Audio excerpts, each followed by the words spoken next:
வணக்கம். தேவிதாசன் சமையல் simple and tasty.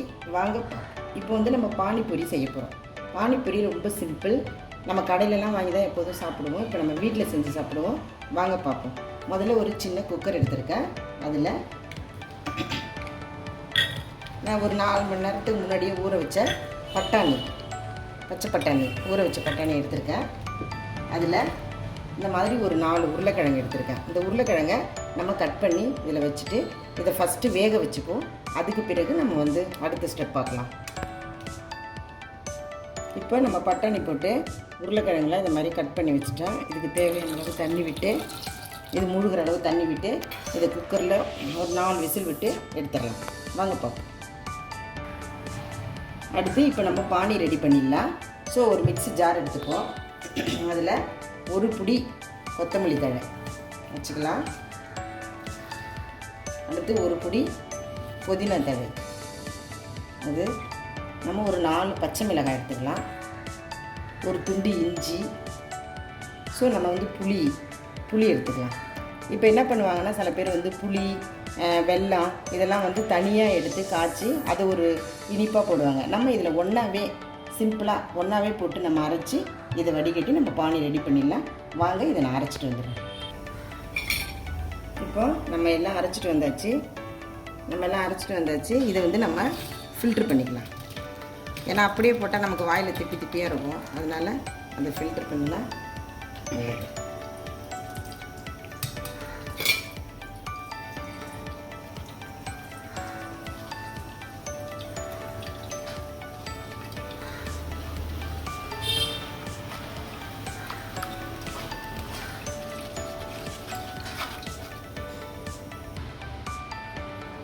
இப்போது இது நல்லா ஃபில்ட்ரு பண்ணியாச்சு. இதுக்கு நமக்கு தேவை சால்ட் போடணும், உப்பு போடணும். அதுக்கு தேவையான அளவு உப்பு போட்டுருங்க. அப்புறம் பாருங்கள், வெல்லம் 1 ஸ்பூன் போட்டுருங்க. அடுத்து லெமன் கொஞ்சம், ஒரு பாதி லெமன். இப்போ என்ன இதில் இருக்கணும்னா, கரெக்டாக புளிப்பு, உப்பு, காரம் இது 3 இதில் கரெக்டாக இருக்கணும். கரெக்டாக இருந்தால் நீங்கள் டேஸ்ட் பண்ணி பாருங்கள். டேஸ்ட் பண்ணி பார்த்துட்டு புளிப்பு, உப்பு, காரம் ரொம்ப சிம்பிள். அதாவது தனித்தனியாக செய்யாமல் நம்ம ஒரே பானியாக செஞ்சிட்டோம். அவ்வளோதான். அடுத்த ஸ்டெப் பார்க்கலாம். இப்போ உருளைக்கிழங்கு நல்லா வெந்துருச்சு பாருங்கள். அதை நல்லா மசிச்சிடலாம்.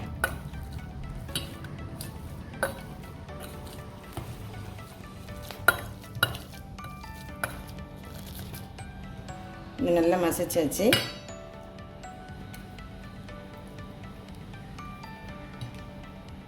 இந்த டைமில் சாட் மசாலா, இந்த மாதிரி நம்ம டிபார்ட்மெண்டல் ஸ்டோரில் போனால் சாட் மசாலான்னு இருக்கும். அதில் நம்ம ஒரு 6 டீஸ்பூன் போட்டுக்கலாம். சீரகத்தூள் ஒரு 1/2 ஸ்பூன் போட்டுக்கலாம். டீஸ்பூன் தான் போட்டுக்கலாம். காரம் நிறைய போட்டுங்க. காரத்தூள் நல்லா 1 ஸ்பூன் காரம் போட்டுங்க. அதுக்கு தேவையான அளவு சால்ட்டு, உப்பு போட்டு நல்லா கலந்து விடுங்க. இதுதான் நம்ம பூரிக்குள்ளே வைக்கிற ஸ்டஃப்பு. இதுதான் நம்ம பூரிக்குள்ளே வைக்கணும். வச்சுட்டு தான் அப்புறம் அந்த பானியை வைக்கணும். அடுத்து பாருங்கள், நம்ம பட்டாணி வேக வச்சுருக்கோம் இல்லையா, அதை தண்ணிலாம் வடிச்சிட்டு அதை அதில் சேர்த்துக்கணும். நம்ம உங்களுக்கு சாட் மசாலா இல்லைன்னா பரவாயில்ல, சீரகத்தூள் ரொம்ப மஸ்ட்டு. சீரகத்தூள் சேர்த்து தான் ஆகணும். சீரகத்தூளை சேர்த்துக்கணும்.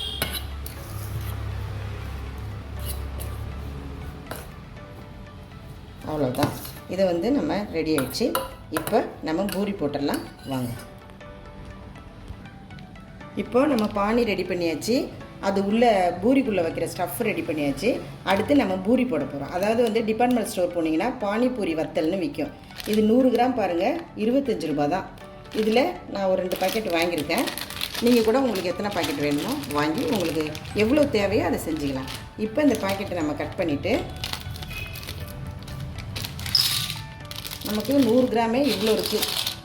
அதனால் இப்போ நம்ம இதை அழகாக பொரிச்சிட்டோம்னா நமக்கு பூரி செய்கிறதுக்கு முன்ன பின்ன சில நேரத்தில் பூரி உடைக்க முடியாமல் போயிடும், சில நேரத்தில் உடஞ்சிடும். அதனால் இதேமாரி நம்ம வாங்கிட்டோம்னா அதை பானியும் ஸ்டஃப்பும் செஞ்சிட்டோம்னா ஈஸியாக நம்ம பானிபூரி சாப்பிட்றலாம். வாங்க நம்ம எண்ணெயில் பொரித்து எடுத்துகிட்டு வரலாம். இப்போ நம்ம எண்ணெய் நல்லா சூடாகிட்டு இந்த டைமில் நம்ம இதை பொரிச்சிடலாம்.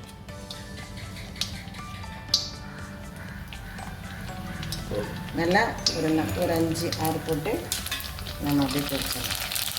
எண்ணெய் சூடானோன்னா நீங்கள் சிம்மில், அதாவது லோ ஃப்ளேமில் வச்சுருங்க.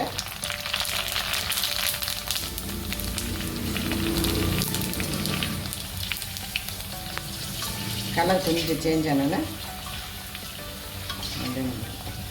பார்த்தீங்களா, கடையில் வாங்கின பூரி எப்படி சூப்பராக உப்புது பாருங்கள்.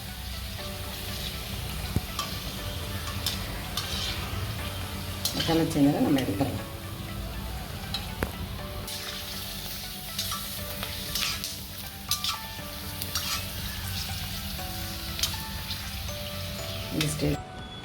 இப்போ பாருங்கள், பூரி ரெடி பண்ணிட்டோம், பானி ரெடி பண்ணிட்டோம், அது உள்ளே வைக்கிற ஸ்டஃப் ரெடி பண்ணிட்டோம். இதில் அடுத்து வெங்காயமும் இந்த கொத்தமல்லி தழையும் அதை நான் பொடிசாக கட் பண்ணி அது உள்ளே வச்சு சாப்பிட்றதுக்கு நல்ல டேஸ்ட்டாக இருக்கும். அதுவும் ரெடி பண்ணிட்டோம். வாங்க இது உள்ளே வைக்கிறத பார்க்கலாம். இப்போ பாருங்கள், இந்த பூரியை நம்ம இப்படியே உடச்சிக்கலாம். உடச்சிட்டு அது நம்ம உருளைக்கிழங்கு வச்சுக்கலாம்.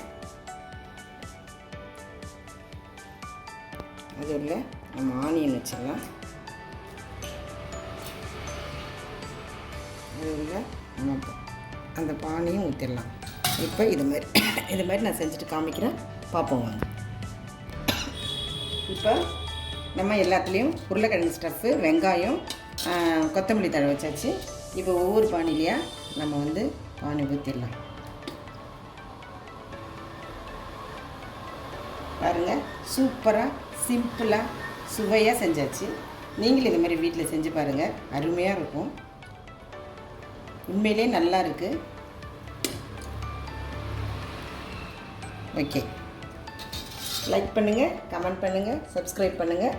நீங்களும் செஞ்சு பார்த்து கமெண்ட் பாக்ஸில் சொல்லுங்கள்.